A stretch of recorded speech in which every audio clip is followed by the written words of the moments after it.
Hoy estaremos hablando sobre los aspectos sociodinámicos del ser humano. Resulta que a través de la historia, a través del tiempo, el ser humano ha tenido la necesidad de regular el comportamiento y la conducta del ser humano para mejorar el desarrollo socioeconómico y cultural, y al mismo tiempo mantener el orden en medio de las sociedades.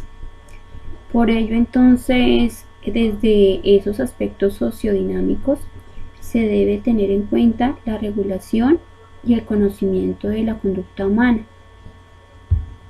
Para ello, entonces, iniciamos explicando qué es eso de la conducta humana.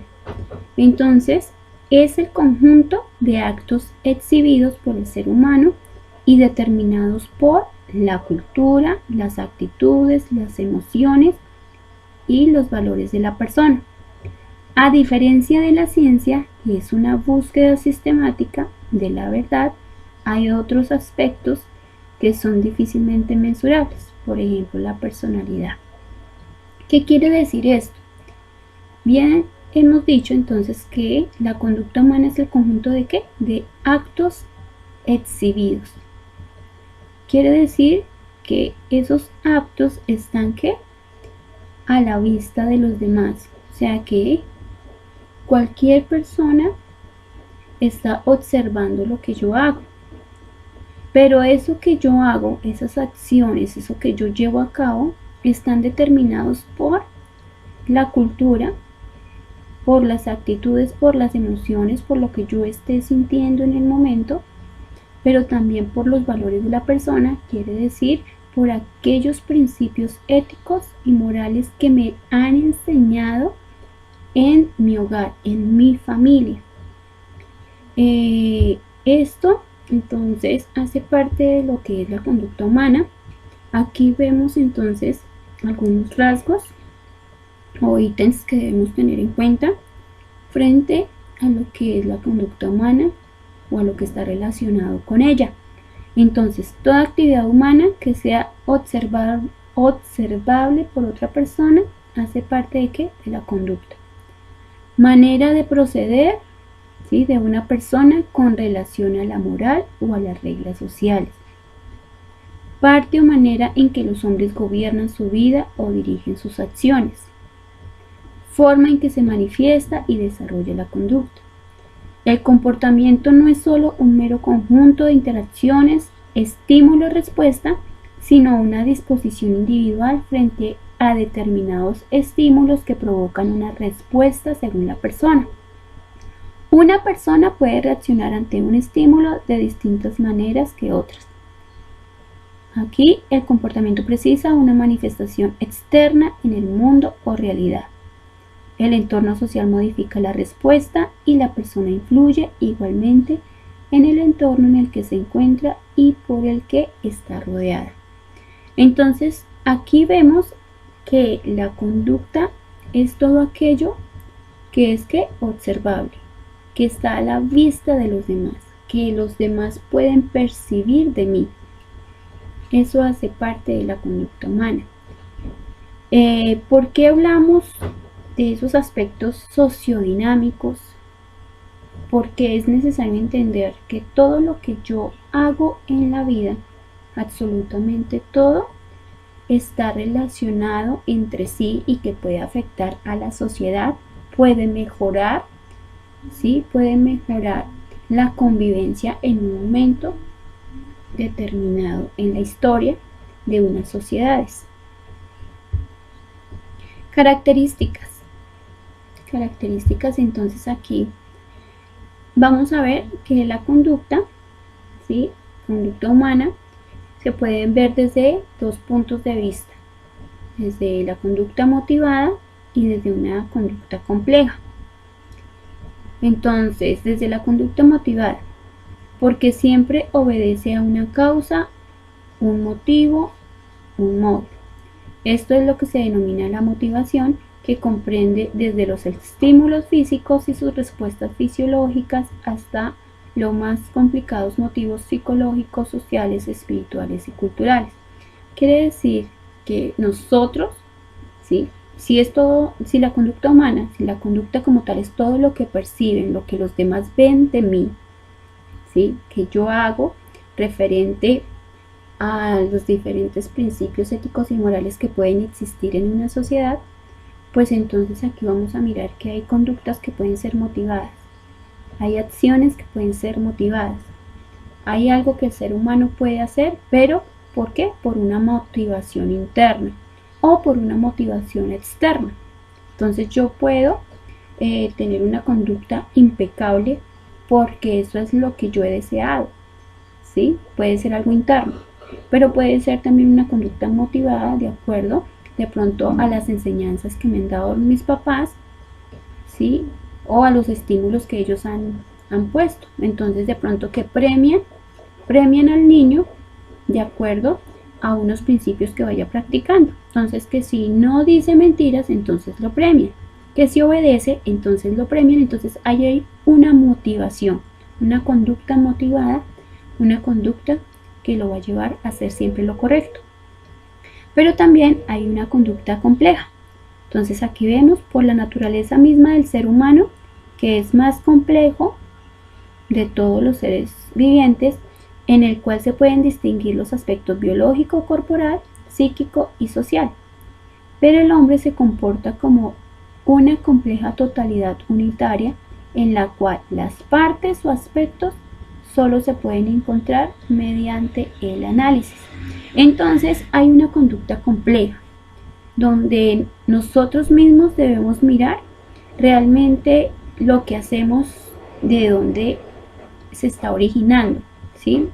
Mis acciones, de dónde se están desarrollando, desde dónde, desde qué bases estoy practicando, desde qué bases estoy haciendo algo, si desde la parte biológica, desde mi parte psíquica o ya por mi entorno social. Entonces no podemos hablar solamente de que hay una conducta biológica, o sea que mi cuerpo responde a algo, sino que ese cuerpo responde precisamente porque puede haber una motivación también. Factores que intervienen en la conducta humana.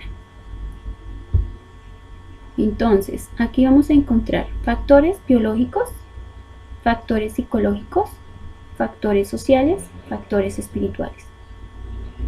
Biológicos, entonces, muchas cosas que hace el ser humano hace parte precisamente de una genética, ¿sí? Que quizás fue dejada por nuestros padres y el mismo ser humano sigue repitiendo porque eso hace parte de mi genética, que lamentablemente muchas conductas que se generan en el ser humano lamentablemente fueron dejadas también genéticamente por nuestros padres. Psicológicos, entonces afectaciones psicológicas, ¿sí? Daños que se hayan hecho en el niño, y en este caso a cualquiera de nosotros, ¿no? Entonces, ¿por qué una persona actúa siempre de manera violenta? Entonces quizás psicológicamente fue afectado en su niñez, quizás fue maltratado y eso hace repetitivamente, y así lo ha hecho durante su niñez, lo sigue haciendo de joven y lógicamente lo podrá seguir haciendo ya en el momento en que ya forme una familia, ya sea adulto. Entonces ahí esos son factores que intervienen en la conducta, aquellos daños que se hacen psicológicamente, que pueden afectar.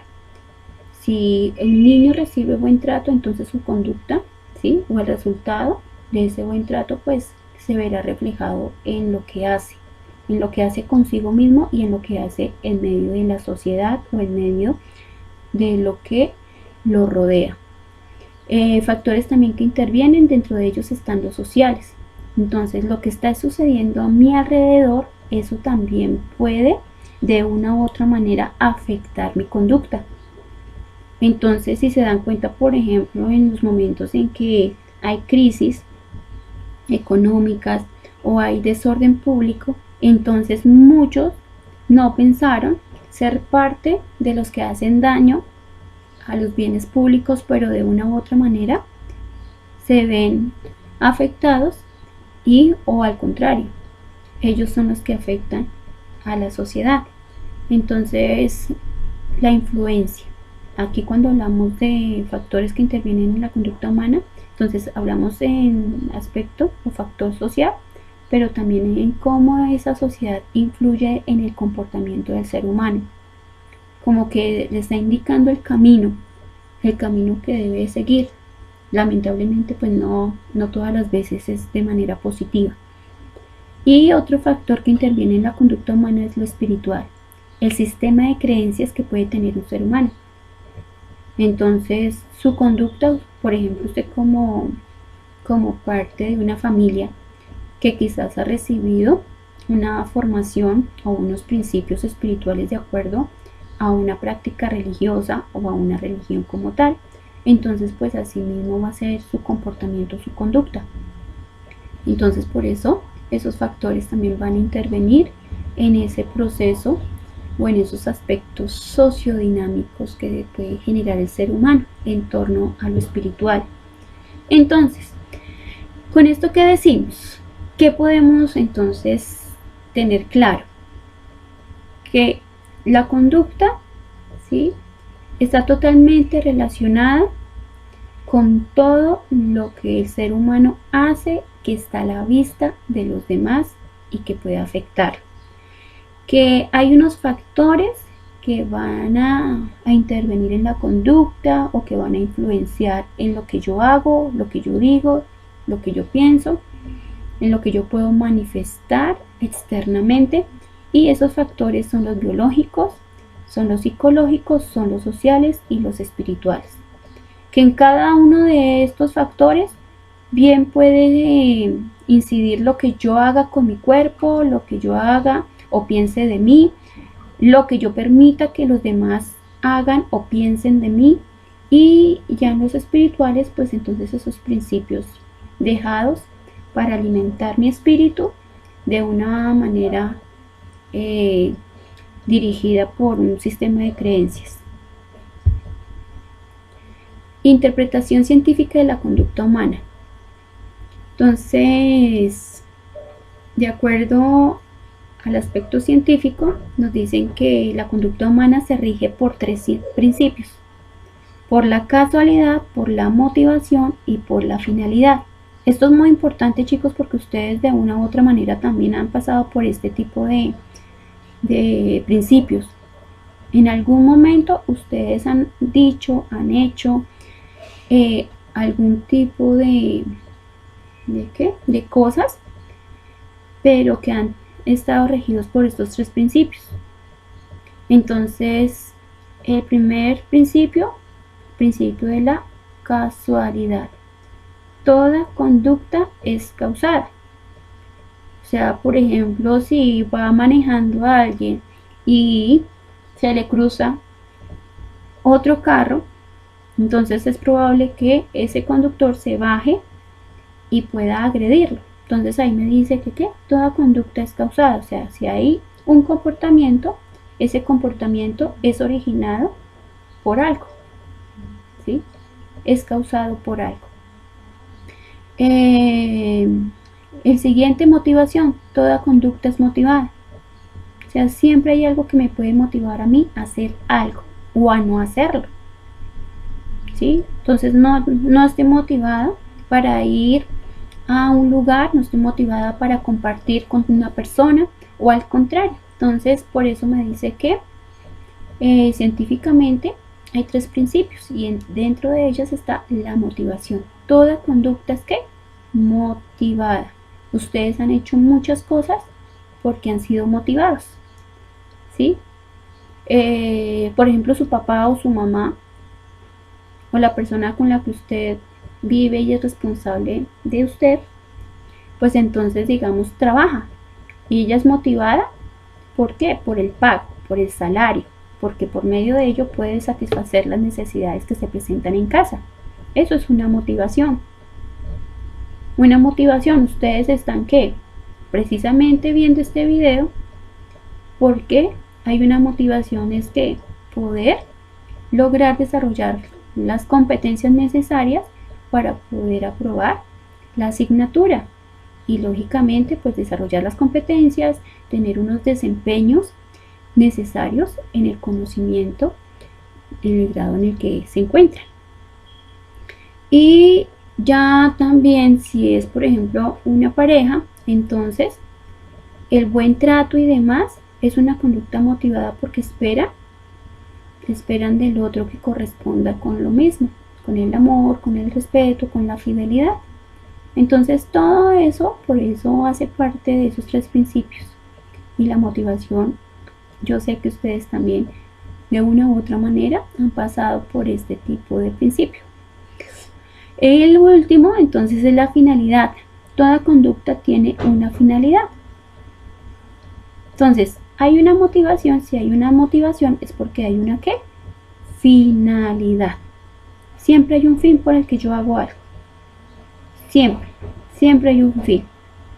Entonces, si alguien compra un lote es porque piensa que construir algo, venderlo, obtener ganancias. O vivir en el lote cuando puedan construir, pues entonces tener un lugar donde habitar.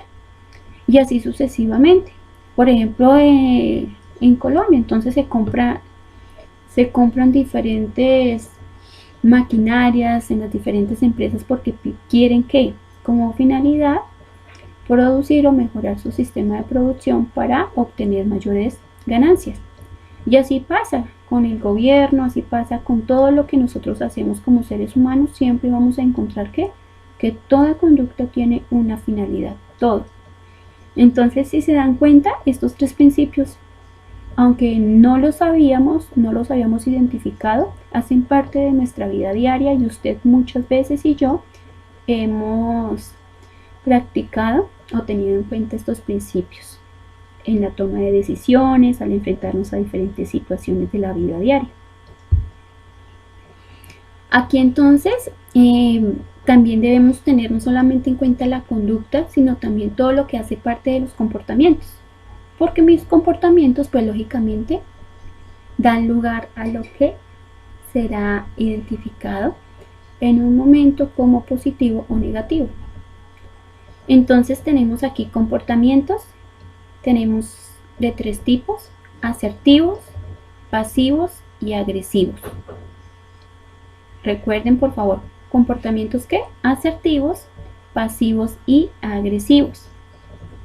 Entonces, que están relacionados con la emoción y sentimientos, con el comportamiento no verbal y con el comportamiento verbal. Entonces todos nosotros tenemos emociones y sentimientos, todos, absolutamente todos. Tenemos comportamientos no verbales, todo ser humano presenta comportamientos no verbales y presenta comportamientos verbales.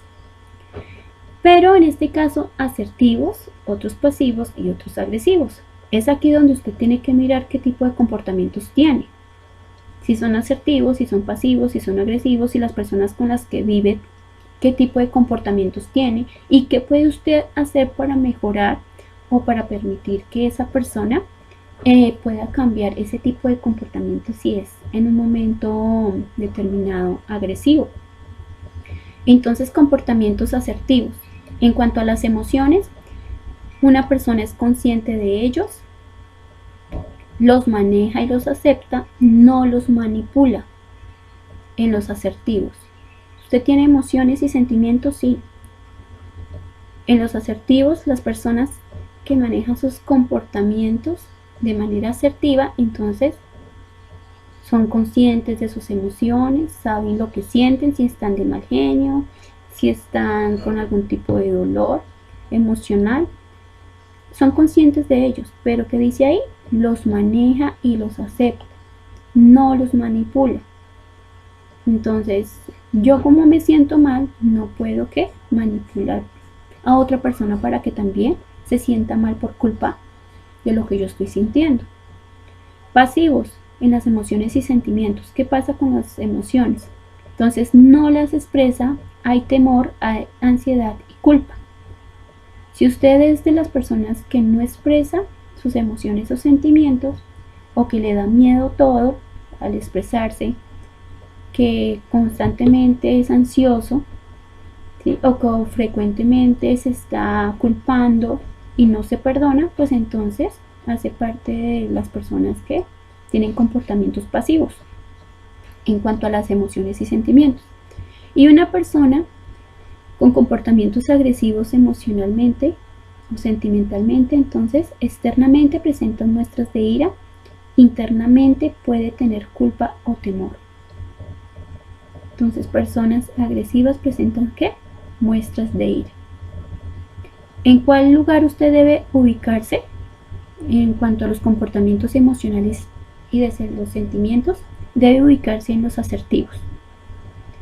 No se conforme con estar en los pasivos y mucho menos en los agresivos. Debe aprender a manejar sus emociones, debe aprender a manejar sus sentimientos, porque aunque usted tiene una corta edad, ¿sí? Ustedes en este momento están en un ciclo escolar, no quiere decir que no se vayan a enfrentar a situaciones más difíciles de las que quizás hasta el momento algunos de ustedes ya se han enfrentado, pero para eso entonces deben mirar exactamente cuáles son los comportamientos que ustedes deben tener frente al manejo de sus emociones y no dejarse llevar de manera negativa por comportamientos pasivos o agresivos en la parte emocional. Ya en el comportamiento no verbal, entonces lo que debe hacer todo ser humano y tenerlo en cuenta es buen contacto visual y actitud interdependencia. En los pasivos hay una mirada baja, cuerpo suelto, disminuye la fuerza del mensaje, mirada penetrante ya en los agresivos, labios apretados, movimiento contra la situación. Entonces, comportamiento no verbal es todo ese sistema de gesticulación, esos gestos que yo puedo hacer frente a las diferentes circunstancias que se me puedan presentar, problemas, dificultades y demás. Y no solamente en lo malo, también en lo bueno. Hay cosas buenas que se nos van presentando, pero también debemos tener en cuenta que lo que yo reflejo con mis gestos, ¿sí? En mi cara, con mis ojos, con mis manos, pueden estar reflejando un comportamiento asertivo, un comportamiento pasivo o agresivo, y debemos cuidarnos de los pasivos y de los agresivos. Debemos siempre tener un buen contacto visual y lógicamente que no afecte a ninguno. Comportamiento verbal. Entonces, ¿cómo debe ser mi comportamiento verbal? Lo que yo expreso, ¿cómo debe ser? Entonces, en lo asertivo, frases en primera persona. Entonces no voy a decir, no, es que el mundo está mal porque no tienen conciencia. Entonces podemos, por ejemplo, decir, el mundo está mal porque todos nosotros no hemos tenido conciencia del cuidado del medio ambiente, no hemos tenido conciencia de lo importante que es la responsabilidad, el respeto para con los demás, pero siempre hablar aquí en primera persona. Eso es un comportamiento asertivo y que pues de una u otra manera va a dejar de lado cualquier tipo de injusticia. Palabras de cooperación. Entonces, comportamientos verbales siempre saldrán de las personas asertivas, van a salir ¿qué? Palabras de cooperación, de ayuda, de solidaridad, de bienestar, de siempre que está buscando el bien común. Eso hace parte del comportamiento verbal, que siempre lo que habla va a ser en función de mejorar, de ayudar al otro y lógicamente pues no dañarse a sí mismo. Frases de interés por otro, tono de voz firme. En los pasivos, entonces calificadores, tono de voz débil, rellenos o muletillas, negadoras, o sea que siempre está como pensando en que no tiene las habilidades para poder decir, hablar, participar, etc. Y entre los agresivos, pues entonces sí, yo creo que ustedes, por favor, deben alejarse de este comportamiento, de estos comportamientos, por favor, deben alejarse de estos comportamientos agresivos, comportamiento en el verbal. Entonces, amenazas, tono de voz fuerte, disminuidores, comentarios evaluativos, expresiones sexistas, fascistas, mejor dicho, de exclusión, todo aquello que es totalmente negativo. Listo. Tipos de comportamiento, entonces aquí un ejemplo, asertivos. Esa es mi opinión, eso es lo que pienso, así es como me siento. No asertivos. Lo que tú digas, como quieras, se reprime. Agresivos, no me importa lo que piense, esto es lo que se debe hacer y punto. Ahí están los ejemplos. Aquí, comportamiento humano, comportamiento animal. Entonces, la diferencia entre el comportamiento humano y el comportamiento animal está marcado por la capacidad de decidir entre el bien y el mal. Entonces, si usted quiere, sí puede decidir qué hacer. Si actúa de acuerdo a lo que es usted, un ser humano, o como el comportamiento animal. El ser humano es la única especie del planeta que puede elegir cómo portarse. Surge entonces la ética como una reflexión sobre la calidad de los actos personales y sociales. Lamentablemente, en muchas ocasiones hemos visto que el ser humano se comporta no por lo que es o como lo que realmente debe ser como un ser humano, sino que al contrario. Conducta moral. Entonces, en la conducta moral, aquí vemos que tenemos que la conducta, acción de ser libre, es responsable, responder a los estímulos con conductas que elegimos según criterios, escalas de valores. Escala de valores ya lo habíamos visto también. Aquí entonces la conducta humana libre que tenga referencia a la conciencia. Tener conducta moral significa no solo evitar el mal, sino también que hacer el bien. Tengan eso en cuenta. Conducta moral significa no solo que evitar el mal, sino hacer que el bien. Teniendo en cuenta las experiencias, lo que yo percibo de los demás, las emociones, el pensamiento. Aquí entonces ya tenemos conducta moral. Características, entonces, existen unas reglas y normas. Debe existir sentimientos de empatía y solidaridad por los demás. Tomar decisiones correctas, ¿sí?, en beneficio propio, pero también de los demás. Necesidades individuales y colectivas, reconocer que todos necesitamos, ¿sí?, que no es solamente de manera individual, sino a nivel colectivo, a nivel general. Y que para ello, pues entonces, la conducta moral me llevará o me conducirá hacia la integración, hacia la participación, a la solidaridad.